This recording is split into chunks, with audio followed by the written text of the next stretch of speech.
Jada kaya jado lobo no ibadi.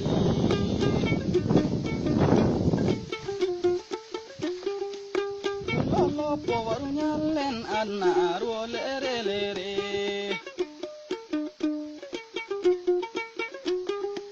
Yidawa deta ire baude aduna ruweli.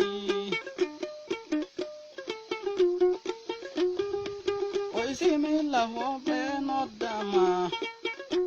Dado sadu sangari ala barga. Oi habi tabi umaru sadun. Hamadu umaru jali jallo. Saidu umaru jibiliru jallo. Oi jali ka alhaji Hamadu. After the meeting, people were sitting in somebody's apartment eating African food. And a gentleman was on the other side of the room. And I heard this man say, mind you, I'm looking for further answers to racism. And I hear this gentleman over there in the other corner saying racism is a system. And it's like my mind, I'm looking for, they say when the student is ready, the teacher appears. And so I started talking to this person. The gentleman's name was Neely Fuller Jr. He wasn't a college professor. He was a guard at the Bureau of Engraving in the District of Columbia, where they print the money. And this man had started writing about racism in the mid-1950s when he was in the Korean War. And he said he was seated on his station was on a radar site up in the mountains in Japan. And he started thinking about racism and thinking about what was going on in this country, in this part of the world. And he said that the language of segregation and desegregation didn't make much sense on that mountaintop. And he started thinking that racism is a system. Now I want to repeat after me. Racism is a system. Now I consider this gentleman one of the most profound thinkers of any color in the 20th century. Remember, we started the 20th century with our great sociologist, historian, Dr. W.E.B. Du Bois. And Dr. Du Bois told us in his book, Souls of Black Folks, in 1903, that the problem of the 20th century is the question of the color. Looking at racism as a total system structure that functions in all areas of people activity: economics, education, entertainment, labor, law, politics, religion, sex, and war, for the ultimate purpose of maintaining the power equation of white power over a relative non-white powerlessness. So being a psychiatrist, and at that point, that's the mid-1970s, late 1960s. We would sit up in my apartment, and that was when, you're at an age you can sit up and debate till 3 and 4 o'clock in the morning and get up and go to work. That's not the case today. But I would listen to the discussion of Mr. Fuller. We had another colleague, Dr. Carl Hutchinson. He's deceased, Chicago physician. He was training in orthopedic surgery.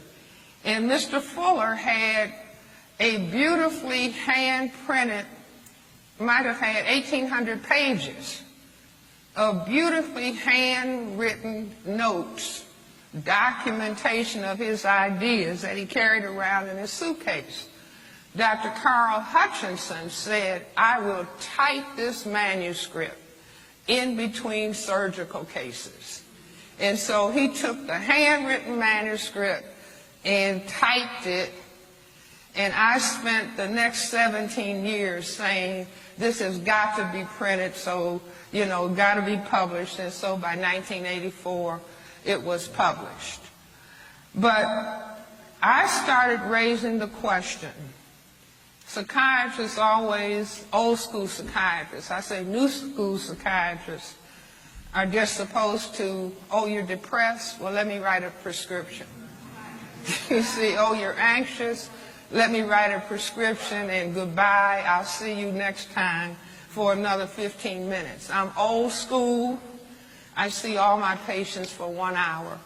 I believe that you have to talk to people and understand and then help them understand so that they can graduate from the psychiatrist and go forward because they now understand reality in a different way. So I started saying, well, why?